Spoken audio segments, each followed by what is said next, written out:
Hello everyone, इस video को start करने से पहले इस क्वेश्चन का अगर आपको आंसर पता हो तो जरूर कमेंट बॉक्स में कमेंट कीजिए। देखते हैं कितने लोग इसका आंसर करते हैं। Choose the correct word. A good teacher never fill the blanks cheating in the exam. सही आंसर जो भी है ऑप्शन में आप कमेंट कीजिए वीडियो पॉज करके। चलिए, हमारा पहला आज का वर्ड है अवर्जन। अवर्जन अवर्जन क्या होता है?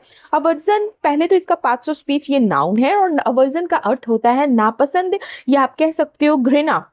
तो किसी व्यक्ति, किसी चीज को या किसी चीज के प्रति या किसी काम के प्रति जब स्ट्रॉन्ग डिसलाइक होती है या हेट्रेड होती है, हेट्रेड की फीलिंग होती है, तो वहां पर हम अवर्जन वर्ड का यूज करते हैं, जिसे हम इंग्लिश में बोले तो very strong dislike for someone और समथिंग। तो हम क्या बोलेंगे? अवर्जन। जैसे हम बोलते हैं ना, have an aversion to, have an aversion to मतलब किसी चीज से गहरी नापसंदगी होना। अगर हम ये एक्सप्रेशन यूज कर रहे हैं जैसे deep aversion, he has a deep aversion regarding this या टुवर्ड दिस, मतलब क्या हो गया? डीप अवर्जन यूज कर दिए तो इसका अर्थ हो गया कि बहुत ज्यादा नापसंद है, मतलब गहरी नापसंद। समझ आया? ठीक है। तो जैसे एग्जाम्पल है यहाँ पर, she has an aversion to spicy food. She has an aversion to spicy food, जिसका अर्थ है कि उसे स्पाइसी फूड से, मसालेदार खाने से मतलब उसको मसालेदार खाने से बहुत नफरत है, गहरी नापसंदगी है उसको। किस चीज से? स्पाइसी फूड से। जैसे आप नॉर्मल इंग्लिश में बोलते हो डिसलाइक, डिसलाइक बोलते हो ना, डिसलाइक है मतलब कि नापसंद। या कभी कभी हम गहरी घृणा जैसे वर्ड यूज करते हैं, तो इसके लिए एक वर्ड है एंटीपैथी। Antipathy, ANTIPATHY। ठीक है। तो आई होप आप लोगों को समझ में आया हो। आप वीडियो को लास्ट तक देखिए। वीडियो के लास्ट में जितने भी हम वीडियो में डिस्कस करेंगे वर्ड ना, सब प्रैक्टिस होगी। ठीक है। किस तरह से एग्जाम्स में क्वेश्चन आते हैं और किस तरह से यूज कर सकते हैं, हम सब सीखेंगे। हमारा अगला वर्ड है चस्टाइज। चस्टाइज, चस्टाइज वर्ड जो है ये वर्ब है और इसका अर्थ होता है डांटना, फटकारना, कड़ी डांट लगाना, स्कॉल्ड करना। हम बोलते हैं ना इंग्लिश में स्कॉल्ड करना, या आप कह सकते हो कि जैसे टू स्कॉल्ड और criticise someone for doing something wrong. तो जब आप किसी की गलती की वजह से, कोई गलती करता है उसे सुधारने के लिए जब उसको डांटते हो, फटकारते हो, उसको क्रिटिसाइज करते हो, तो वहां पर हम चेस्टाइज वर्ड का यूज करते हैं। तो क्या, अगर सिंपल मीनिंग में समझे तो, कि सिंपल अर्थों में समझे तो, जब किसी को हम उसकी गलती सुधारने के लिए कड़ी डांट मतलब स्कॉल्ड, और फटकार, फटकार का इंग्लिश क्या होता है? रिब्यूक। ठीक है। तो जब रिब्यूक या स्कॉल्ड करते हैं तो उसे हम चेस्टाइज बोलते हैं, जो स्कॉल्ड और criticise someone for doing something wrong. जैसे अगर हम बोल रहे हैं चेस्टाइज अ चाइल्ड, मतलब कि बच्चे को डांटना। या अगर हम बोल रहे हैं चेस्टाइज समवन पब्लिकली, मतलब क्या हुआ? किसी को सबके सामने पब्लिकली डांट लगाना। आई होप समझ आया है। जैसे यहाँ पे एग्जाम्पल है, the teacher chastise the student for cheating. शिक्षक ने नकल करने पर छात्रों को डांटा। स्टूडेंट है ना, स्टूडेंट है, छात्र को डांटा। Next word is facet. Facet, facet word noun है और इसका अर्थ होता है पहलू, किसी का एस्पेक्ट जिसको आप बोलते हो। जैसे हम कहते हैं ना कि यार दोनों पहलू को देखो या सब पहलुओं को देखो, तो उसे हम फैसेट बोलेंगे। पक्ष, विशेष पहलू। तो क्या अर्थ है कि किसी भी व्यक्ति का, किसी पर्सन का, किसी भी समस्या का, प्रॉब्लम हो सकता है, किसी भी सब्जेक्ट का एक विशेष पहलू, एक स्पेशल एस्पेक्ट या एक साइड, जिसे अलग अलग तरीके से देखा या समझा जा सकता है। हर पर्सन के अकॉर्डिंग अलग अलग एस्पेक्ट हो सकते हैं किसी सेम चीज का, तो उसी चीज को उसी तरह, उसी कॉन्टेक्स्ट में हम एस्पेक्ट, पहलू, विशेष पहलू, किसी के साइड, पक्ष को हम फैसेट बोलेंगे। जैसे अगर हम बोल रहे हैं इंग्लिश में, देखो इंग्लिश में इसका है वन पार्ट और साइड ऑफ समथिंग, एक हिस्सा किसी चीज का। ठीक है। जैसे अगर हम बोलते हैं कि डिफरेंट फैसेट्स, डिफरेंट फैसेट मतलब क्या होता है? अलग अलग पहलू। या हम बोल रहे हैं एवरी फैसेट ऑफ लाइफ, मतलब जीवन का हर पहलू। तो इस तरह के एक्सप्रेशन हम जनरली यूज करते हैं। जैसे अगर हमें बोलना हो कि हमें इस समस्या के हर पहलू को समझना चाहिए, तो हम कैसे इस वर्ड को यूज करेंगे? कि हमें इस समस्या के हर फैसेट को समझना चाहिए। वैसे अगर हम बोल रहे हैं कि उसकी जो पर्सनैलिटी का एक ये फैसेट है, ये एक पहलू है, ठीक है, इस तरह से हम यूज करेंगे। यहाँ पर जो एग्जाम्पल है, every facet of the project was carefully checked. हर एक पहलू जो है प्रोजेक्ट का वो अच्छे से चेक किया गया। Next one is deluge. Deluge, deluge जो वर्ड है ये नाउन और वर्ब दोनों तरीके से यूज होगा, मतलब दोनों, इसका पार्ट्स ऑफ स्पीच दोनों होगा। दोनों हो सकता है। डिल्यूज का अर्थ होता है बाढ़, ठीक है। बाढ़ मतलब सिर्फ पानी का बाढ़ नहीं, बाढ़ किसी भी चीज का, जब बहुत ज्यादा अमाउंट में हो जाता है, किसी भी चीज का बहुत ज्यादा अमाउंट में हो जाना, तो वहां पे भी हम उस चीज का बाढ़ आ गया कहते हैं ना। जैसे लेटर बहुत अमाउंट में आ गया तो कहते हैं ना कि उसके लेटर पत्रों की बाढ़ आ गई, इस तरह से। तो बाढ़, मूसलाधार वर्षा को भी यहाँ पे यूज कर सकते हैं, किसी चीज की बहुत बड़ी मात्रा में होना को भी। तो flood, heavy rain, overwhelming amount, overwhelming amount मतलब किसी चीज का बहुत मात्रा में होना। तो डेल्यूज का मतलब बहुत तेज बारिश, बाढ़ होता है, और इसका जो यूज है किसी चीज का बहुत ज्यादा मात्रा मतलब ह्यूज अमाउंट के लिए भी किया जाता है। जैसे बहुत मात्रा में कंप्लेंट्स आ गई, बहुत मात्रा में मैसेजेस आ गए, बहुत मात्रा में ईमेल्स आ गए, इस तरह से हम जब बोलते हैं तो हम डिल्यूज वर्ड का यूज कर सकते हैं। अब हम इसे यूज कैसे करें, जैसे अ डिल्यूज ऑफ कमेंट, अगर हम कंप्लेंट्स या कमेंट्स, तो अ डिल्यूज ऑफ कंप्लेंट्स और कमेंट्स मतलब कि शिकायतों की बाढ़ आ गई या कमेंट्स की बाढ़ आ गई। अ डिल्यूज ऑफ इंफॉर्मेशन, तो क्या इसका अर्थ हुआ, जानकारी की बाढ़ आ गई।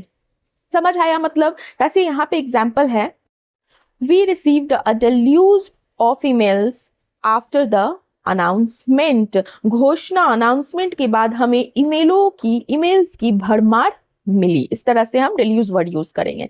Next is eclectic. Eclectic word क्या है, ये एडजेक्टिव है। पार्ट्स ऑफ स्पीच, हम हमेशा वर्ड का पार्ट्स ऑफ स्पीच देखेंगे, ठीक है। देखते देखते धीरे धीरे हमें सब चीज समझ में आने लगेगा। कोई भी वर्ड पढ़ो, अच्छे से डिटेल में पढ़ो, एक बार पढ़ लो, फिर यूज करने का, बार बार पढ़ने की झंझट ही खत्म। इक्लेक्टिक वर्ड जो है विविध चीजों का श्रेष्ठ मिश्रण या अलग अलग स्रोतों से चुना हुआ। तो जब बहुत सारी चीजों से जब हम बेस्ट चीज चूज करते हैं ना, तो उसको हम क्या बोलते हैं, eclectic, not electric, it's eclectic, ठीक है। मतलब क्या हुआ कि जैसे मान लो कि उस व्यक्ति की, उस स्टाइल की, किसी विचार की, किसी कह सकते हैं ना संग्रह को, तो मान लो कि 10 चीजें हैं, 10 में से जो अच्छी अच्छी चीजें, हम 10 चीजें चूज कर ली है, बेस्ट जिसे बोलते हो, डिफरेंट सोर्सेस से, तो उस चीज को जब चुनकर जब मिलाया जाता है तो उसे हम बोलते हैं इक्लेक्टिक। देखो मैं ध्यान अच्छे से समझाती हूँ, पहले इंग्लिश में समझते हैं। Choosing and using the best ideas और things from many different sources और स्टाइल्स इज कॉल्ड इक्लेक्टिक। जैसे इक्लेक्टिक टेस्ट मतलब कि वैरायटी ऑफ टेस्ट, ठीक है, और अच्छी। इक्लेक्टिक कलेक्शन मतलब अलग अलग चीजों का चुना हुआ कलेक्शन, संग्रह जिसे आप बोलते हो। इक्लेक्टिक स्टाइल मतलब क्या हो गया, मिश्रित शैली, लेकिन सारी बेस्ट है। समझ आया। जैसे अगर हम बोल रहे हैं, या हम मान लो कि मैं किसी से बात कर रही हूँ और मैं बोल रही हूँ कि उसकी जो फैशन स्टाइल है, इक्लेक्टिक फैशन स्टाइल जो है सबका ध्यान खींचती है, मतलब कि मिश्रित, मतलब वो फैशन स्टाइल जो है ना, बेस्ट कलेक्शन फैशन का जो है वो सबको अट्रैक्ट करता है, ठीक है। जैसे यहाँ पे एग्जांपल है, she has an eclectic taste in music, तो इसका क्या अर्थ हुआ कि उसे संगीत में, म्यूजिक में विविधता पसंद है, विविध पसंद है, ठीक है। सब चीजों का स्टाइल पसंद है, जो बेस्ट है वो पसंद है, मतलब कि डिफरेंट स्टाइल जो बेस्ट है वो पसंद है। आई होप मैंने बहुत समझा दिया इस वर्ड को, आई होप समझ में आया होगा। चलिए हम अगले वर्ड की तरफ बढ़ते हैं। Next word is aggrieved. Aggrieved is a verb, ठीक है। अग्रीव का अगर सिंपल अर्थ समझे तो दुख पहुंचाना या अन्याय करना, पहुंचाना, करना, ये जब भी कोई शब्द में लगा रहे वो वर्ब हो जाता है, ठीक है। तो अग्रीव, दुख पहुंचाना, अन्याय करने को हम to hurt someone, to cause injustice to someone, उसको हम अग्रीव बोलेंगे। टू ट्रीट समवन अनफेयरली और मेक देम फील हर्ट, तो वहां पर हम अग्रीव वर्ड का यूज करते हैं। तो अग्रीव का मतलब कि जब आप किसी पर्सन के साथ इनजस्टिस करते हो, उसे दुख पहुंचाते हो, ऐसा व्यवहार करते हो जिससे वह हर्ट हो जाए, हर्ट फील करने लगे, तो वहां पर हम अग्रीव वर्ड का यूज करेंगे। जैसे फील अग्रीव्ड मतलब जैसे एक्सप्रेशन यूज हो रहा है, उसका क्या अर्थ हो गया कि फील अग्रीव्ड मतलब अन्याय महसूस करना। या अगर हम बोल रहे हैं या ऐसा एक्सप्रेशन देख रहे हैं, अग्रीव एंड एम्प्लॉय मतलब क्या हो गया, कर्मचारी के साथ अन्याय करना। जैसे यहाँ पे एग्जांपल दिया हुआ है, the unfair decision aggrieved many students, the unfair decision aggrieved many students मतलब क्या हो गया, इसका अर्थ क्या हुआ कि अनफेयर मतलब अनुचित निर्णय ने कई स्टूडेंट्स को दुख पहुंचाया। जैसे तुम्हारी बातों ने मुझे बहुत दुख पहुंचाया, तुम कैसे बोलेंगे वहां पे, तुम्हारी बातों ने मुझे एग्रीव्ड फील कराया, next is relegate. Relegate word is इसका पार्ट्स ऑफ स्पीच वर्ब है। रेलीगेट का अर्थ होता है नीचे दर्जे पर भेजना या कम महत्व देना, रेलीगेट करना, ठीक है। टू मूव समवन और समथिंग टू अ लोअर और लेस इंपॉर्टेंट पोजीशन, मतलब कि जब किसी व्यक्ति को या किसी सामान को या किसी के ओपिनियन को, किसी सब्जेक्ट को, किसी विषय को आप जब लेस इंपॉर्टेंट बना देते हैं, नीचे की लोअर पोजीशन में भेज देते हैं या आप साइडलाइन कर देते हैं, तो वहां पर हम रेलीगेट वर्ड का यूज करते हैं। समझ आया? जैसे कि अगर हम बोल रहे हैं कि मुझे मीटिंग में रेलीगेट मत करो, मतलब क्या कि मुझे मीटिंग में कम महत्व मत दो। या अगर हम बोल रहे हैं कि उसकी राय को रेलीगेट नहीं करना चाहिए, रेलीगेट नहीं चाहिए, उसकी राय को रेलीगेट नहीं चाहिए, मतलब कि साइडलाइन नहीं करो, ठीक है। समझ आया? तो टू मूव समवन और समथिंग टू अ लोअर और लेस इंपॉर्टेंट पोजीशन को हम रेलीगेट बोलेंगे। जैसे एग्जाम्पल है, the manager relegated him to a minor role. Manager relegated him to a minor role, manager ने उसको एक छोटी भूमिका में भेज दिया, मतलब उसको छोटा रोल दे दिया। ऐसा नहीं तो नीचे दर्जे पर भेजना, ये कॉन्टेक्स्ट है, या कम महत्व का रोल देना, ये कॉन्टेक्स्ट है। Next is reinforce. देखो यहाँ पे रेनफोर्स नहीं पढ़ना है, बहुत थोड़ा मुझे लगता है कि कुछ लोग ऐसा बोल सकते हैं, रेनफोर्स बोल देते हैं जल्दबाजी में, बट इट्स अ रियनफोर्स, ठीक है, REINFORCE। रियनफोर्स भी वर्ब है और इसका अर्थ होता है मजबूत करना या अधिक मजबूत या प्रभावी बनाना। तो उसे हम क्या बोलेंगे? रियनफोर्स, मतलब टू मेक समथिंग स्ट्रॉन्गर और better, to make something stronger और बेटर, ठीक है।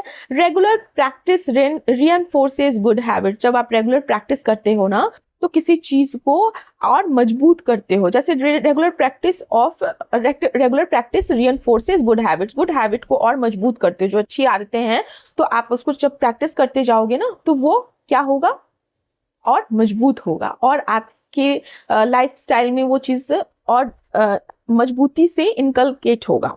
Next is it's a condone. हमने पहले स्टार्टिंग में जो क्वेश्चन दिया था ना, उसमें जो उसका आंसर ये उसमें एक ऑप्शन था कंडोन, और उसका आंसर भी कंडोन है। तो कंडोन देखिए क्या है। कंडोन वर्ब है, पहले तो इसका पार्ट्स ऑफ स्पीच, और कंडोन का अर्थ होता है गलत काम को नजरअंदाज करना या माफ करना। तो उसे हम क्या बोलेंगे? कंडोन, ठीक है।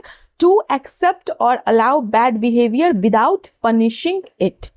अब इसका क्या अर्थ है? इसका अर्थ ये होता है कि जब आप कोई गलत काम को नजरअंदाज करते हो, इग्नोर कर देते हो, और बिना उसे माफ किए हुए, बिना उसके लिए कुछ नेगेटिव बोले हुए, या उसको कहते हैं ना कि किसी ने गलत किया, बिना उसे समझाए हुए, बिना पनिश किए हुए, तो वहां पर हम उसको क्या बोलेंगे? इस तरह के एक्शन को क्या बोलेंगे? कंडोन, ठीक है, कंडोन। जैसे एग्जाम्पल देखो, the school does not condone bullying, the school does not condone bullying. इसका क्या अर्थ हो गया? इसका अर्थ ये होता है कि जो स्कूल है वो बुलिंग के लिए कंडोन, मतलब कि स्कूल जो है बुलिंग को बिल्कुल बर्दाश्त या नजरअंदाज नहीं करता। देखो यहाँ पे लिखा हुआ है डज नॉट, अगर यहीं पे डज नॉट नहीं लिखा रहता है, सिर्फ कंडोन लिखा रहता, मतलब कि वो बुलिंग को बर्दाश्त करता है, इसको नजरअंदाज करता है। Fine. Next is belligerent. Belligerent क्या होता है? एडजेक्टिव है बेलिजरेंट, और इसका अर्थ होता है झगड़ालू, लड़ाई करने वाला, ऐसा व्यक्ति जो बहुत एग्रेसिव होता है, हमेशा लड़ने को तैयार होता है, हमेशा आर्ग्यूमेंट करने को तैयार होता है, इन एंग्री और एग्रेसिव मोड। समझ आया? मतलब कि जो कहते हैं ना आक्रामक स्वभाव का जो होता है, तो वैसे व्यक्ति को हम क्या बोलते हैं? बेलिजरेंट। जैसे belligerent attitude, he has a belligerent attitude. अगर हम बोल रहे हैं मतलब क्या हुआ कि उसका बहुत एटीट्यूड जो है झगड़ालू है। He has a belligerent behaviour, या बोल सकते हैं कि बेलिजरेंट टोन में वो बात कर रहा है, मतलब लड़ाई वाला लहजा, या belligerent, he is a belligerent person, मतलब झगड़ालू व्यक्ति, मतलब रेडी टू फाइट और argue, acting in an angry और एग्रेसिव वे। तो जब आप बहुत झगड़ालू या आक्रामक हो जाते हैं, हमेशा तैयार रहते हैं, तो उसे हम बोलते हैं बेलिजरेंट। समझ आया? जैसे उसका बेलिजरेंट एटीट्यूड सबको परेशान करता है, उसका लड़ाकू बिहेवियर एटीट्यूड जो है सबको परेशान करता है। या मीटिंग में बेलिजरेंट टोन का इस्तेमाल मत किया करो, मतलब कि झगड़ालू लहजे में बात मत किया करो मीटिंग जब आप कर रहे हो। तो ये आपके कुछ एग्जाम्पल या कॉन्वर्सेशन हो गए जब हम डेली यूज में यूज करते हैं। He became belligerent during the argument, वो जो हो गया वो क्या हो गया, झगड़ालू हो गया आर्ग्यूमेंट के दौरान। झगड़ालू रवैया मतलब जैसे होता है ना, हो गया जब आर्ग्यूमेंट हो रही थी। Next is gratify. Gratify word जो है वर्ब है, और ग्रेटिफाई का अर्थ होता है प्रसन्न करना, संतुष्ट करना या तुष्ट। तुष्ट तुष्ट भी वर्ड वही होता है जब आप किसी को बहुत ज्यादा सेटिस्फाई कर देते हो, इच्छा पूर्ति करना, ठीक है। टू मेक समवन हैप्पी और satisfy by fulfilling a wish और नीड। तो जब आप किसी व्यक्ति को खुश करते हैं, उसकी इच्छा पूरी करते हैं, उसे संतुष्ट महसूस करवाते हैं, फील करवाते हैं, तो वहां पर हम ग्रेटिफाई वर्ड का यूज करेंगे। जैसे आपकी तारीफ ने मुझे ग्रेटिफाई किया, जैसे आपकी जो तारीफ है उसने मुझे बहुत खुश किया। या अगर हम ये बोल रहे हैं कि सिर्फ अपना ईगो ग्रेटिफाई करने के लिए हर काम मत करो, जैसे अगर हम किसी को बोल रहे हैं तो हम इसका क्या अर्थ होता है कि सिर्फ अपना ईगो सेटिस्फाई करने के लिए, यहाँ पे कॉन्टेक्स्ट है, ठीक है, अपना सिर्फ ईगो संतुष्ट करने के लिए ऐसा मत करो या हर काम मत करो। समझ आया? जैसे यहाँ पे एग्जाम्पल है, the gift gratified the child. The gift gratified the child मतलब क्या हो गया, जो गिफ्ट था, जो उपहार था, उसने बच्चे को संतुष्ट कर दिया, प्रसन्न कर दिया। यहाँ ज्यादा सटीक बैठेगा, प्रसन्न कर दिया। तो गिफ्ट जब मिला बच्चे को तो उसने बच्चे को प्रसन्न कर दिया और खुश कर दिया। आई होप समझ में आया होगा। प्लीज करना, सेटिस्फाई करना, ये सारे इसके ग्रेटिफाई के सिनोनिम्स हो गए हैं। हमारा अगला वर्ड है रिनाउंस। रिनाउंस रिनाउंस वर्ब है, और रिनाउंस का अर्थ होता है त्याग करना, छोड़ देना या परित्याग करना, या आप जिसको नॉर्मली बोलते हो ना अस्वीकार करना। तो जब कोई व्यक्ति किसी generally we talk about rights, जब आप किसी के कॉन्फिडेंस को, विश्वास को, किसी की आदत को, किसी पोजीशन को, किसी रिश्ते को, तो किसी चीज को जब आप जानबूझकर छोड़ देते हैं या उससे हमेशा के लिए आप क्या कहते हैं ना, रिलेशन तोड़ देते हैं, संबंध तोड़ देते हैं, तो वहां पर हम रिनाउंस वर्ब का यूज कर सकते हैं। ठीक है, टू गिव अप और रिफ्यूज समथिंग ऑफिशियली और विलिंगली। ध्यान रखिएगा, ऑफिशियली और विलिंगली, मजबूरी में नहीं, चाहकर। समझ आया? तो उसे हम रिनाउंस करना कहते हैं। जैसे he renounced his claim to the property। he renounced his claim to the property मतलब क्या हुआ कि उसने प्रॉपर्टी, जो उसका प्रॉपर्टी है, उसने संपत्ति जो है उसका, वो अपना दावा छोड़ दिया। विलिंगली और ऑफिशियली, फॉर्मल वे में, मतलब फॉर्मल नहीं, क्या कहते हैं, ऑफिशियल वे में जिसे आप बोलते हो। अबेंडन करना, जैसे कहते हैं ना अबेंडन करना, तो ये भी इसका अच्छा सिनोनिम है। किसी चीज को अबेंडन का भी अर्थ वही होता है, त्याग करना। एक और अच्छा वर्ड है रिलिंक्विश। रिलिंक्विश का भी वही अर्थ होता है, छोड़ देना।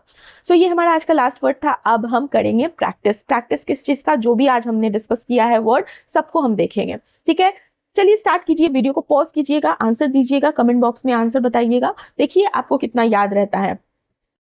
Choose the correct word to complete the sentence. मतलब she has a strong blank to dishonest people. तो डिसऑनेस्ट पीपल के प्रति क्या हो सकता है? तो इसका सही ऑप्शन होगा ऑप्शन बी, अवर्जन। अवर्जन क्यों होगा? क्योंकि अवर्जन का अर्थ होता है स्ट्रॉन्ग डिसलाइक। अफेक्शन तो नहीं होगा। अफेक्शन मतलब क्या होता है? अफेक्शन मतलब होता है कि जब आप किसी के प्रति बहुत ज्यादा लगाव, प्यार होता है, तो उसे अफेक्शन बोलते हैं। एडमायरेशन नहीं होगा, क्योंकि एडमायरेशन मतलब एडमायर करना, प्रशंसा करना, और क्यूरियोसिटी मतलब जिज्ञासा। तो सही ऑप्शन होगा aversion. Next is choose the correct word. Correct word choose कीजिए। The principal blank the student for damaging school property. तो स्कूल प्रॉपर्टी डैमेज करने के लिए क्या किया जा सकता है? तो इसका सही आंसर है चेस्टाइज्ड। चेस्टाइज्ड किया जा सकता है, प्रेज नहीं किया जा सकता है, प्रशंसा नहीं किया जा सकता है। अगर आप स्कूल प्रॉपर्टी को डैमेज कर रहे हो तो उसके लिए आपको इग्नोर भी नहीं किया जा सकता है, आपको रिवॉर्ड भी नहीं दिया जा सकता है। तो सही ऑप्शन होगा चेस्टाइज करना। मतलब कि चेस्टाइज का क्या अर्थ मैंने बताया था कि अगर आप किसी को डांटते हो, स्ट्रॉन्ग ये स्कोल्ड करते हो, ठीक है, फटकारते हो, तो उसे आप कहोगे चेस्टाइज करना। सही ऑप्शन हो गया chastise, option C. I hope आप लोगों को समझ में आया हो, और अगर आपको समझ में आया है तो वीडियो को पॉज करके अपने को रिवीजन का मौका दीजिए। Next is choose the correct meaning of. Correct meaning of facet. Facet का अर्थ क्या होता है? Enemy, part of aspect, victory journey. सही ऑप्शन है option B, part of aspect. मतलब क्या हुआ? फेसेट का मतलब क्या मैंने बताया था, किसी चीज का एक पहलू, विशेष पहलू या पक्ष, मतलब साइड। तो इसलिए ऑप्शन बी सही होगा। एनिमी नहीं हो सकता है, एनिमी मतलब तो दुश्मन होता है। फेसेट में विक्ट्री नहीं होगा, विक्ट्री मतलब होता है जीत, जर्नी, यात्रा। ठीक है, तो फेसेट का क्या अर्थ हो गया? पार्ट ऑफ एस्पेक्ट, किसी चीज का स्पेशल विशेष पहलू, किसी चीज का साइड, किसी चीज का एक पहलू। तो आई होप समझ में आया हो।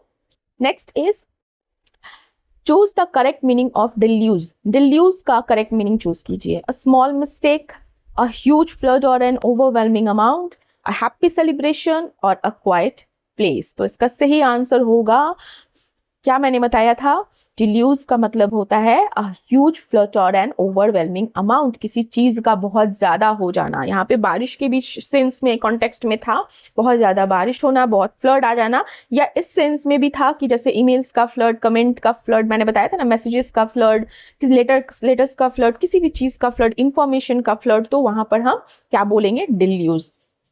ठीक है, deluge. Next is so it's choose the correct word to complete the sentence. Complete sentence करने के लिए सही वर्ड चूज कीजिए। इसका फर्स्ट सेंटेंस है, the designer is known for her style combining traditional, modern and international elements. तो इसका सही आंसर होगा इक्लेक्टिक। देखो, जो डिजाइनर है वो जानी जाती है उसके स्टाइल के लिए, तो स्टाइल को एम्प्टी स्टाइल नहीं होगा, ऑर्डिनरी स्टाइल नहीं होगा, साइलेंट नहीं होगा, ऐसे भी आप एलिमिनेट कर सकते हो। इक्लेक्टिक होगा। इक्लेक्टिक का मैंने क्या मीनिंग बताया था कि जब आप किसी व्यक्ति की या किसी चीज की डिफरेंट स्टाइल्स और आइडियाज का बेस्ट कॉम्बिनेशन करते हैं, तो वहां पर हम इक्लेक्टिक वर्ड यूज करते हैं। ठीक है, इक्लेक्टिक समझ आया क्या है, मतलब किसी चीज का बेस्ट, हर चीज का बेस्ट, 10 चीज है, 10 चीजों का बेस्ट बेस्ट बेस्ट का कलेक्शन बनाकर एक, यहाँ पे जैसे मान लो कि ट्रेडिशनल का भी बेस्ट चीज, मॉडर्न का भी बेस्ट चीज, इंटरनेशनल एलिमेंट का बेस्ट, सब मिलाकर एक स्टाइल बनाया गया, तो इसलिए वो डिजाइनर जानी जाती है। अगला अगला क्वेश्चन है, चूज द करेक्ट वर्ड। सही वर्ड चूज कीजिए। The workers felt blank after they were denied their rightful wages. The worker felt, तो वर्कर कैसा फेल्ड करा जाएगा अगर उसके अधिकार के पैसे, वेजेस नहीं दिए जाएंगे। एग्रीव्ड, एग्रीव फील करा जाएगा। डिलाइटेड तो फील नहीं करेगा भाई। डिलाइटेड मतलब क्या होता है, देखो, एग्रीव्ड मतलब का, एग्रीव्ड का अर्थ मैंने क्या बताया था, अनफेयर ट्रीटमेंट। ठीक है, तो जब किसी के साथ अनफेयर ट्रीटमेंट होता है, उसे हर्ट किया जाता है, उसे गलत, उसे क्या कहते हैं, उसे हर्ट मतलब कि उसके साथ गलत करना। ठीक है, तो वहां पर क्या कहते हैं, वहां पर क्या होगा, एग्रीव करवाना, मतलब कि उसे अनफेयर फील करवाना, उसे अच्छा फील नहीं करवाना।